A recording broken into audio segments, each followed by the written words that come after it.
Now we turn to the referendums. Apart from voting in the local elections, Taiwanese participated in 10 referendums on Saturday. The results delivered a defeat to gay rights activists who lost their propositions calling for equal marriage rights for same-sex couples and LGBT-inclusive education in schools. Voters passed a separate referendum asking that marriage be restricted to a man and a woman. They also voted in favour of initiatives spearheaded by the Pan-Blue Coalition, including one on continuing nuclear power generation past 2025. Yesterday, referendums passed for the first time in Taiwan's history, with voters backing 7 out of 10. Voters were in favour of all referendums initiated by the KMT, including one on phasing out the use of coal-fired power plants to cut air pollution.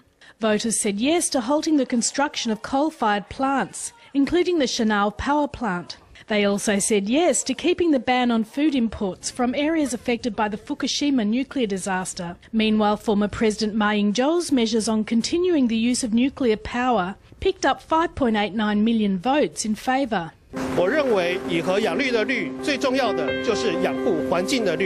Some of the results were correlated to a degree.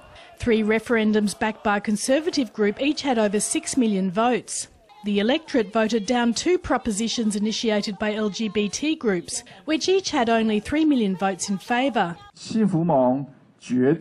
The Alliance for Happiness of Future Generations is definitely not opposed to homosexuality. In the process of pushing for a referendum advocating family love, there were inevitably many different opinions. Actually, we are very regretful about this and sadly have to tell everyone that this absurd referendum was in violation of the Constitution from the beginning. Among the 10 referendums, voters were most split over the question of Taiwan's name in the 2020 Tokyo Olympics. Ultimately, the referendum failed to pass. The Name Rectification campaign issued a statement saying those that voted in favour represented the future hope of Taiwan, and that regardless of the outcome, they were extremely grateful.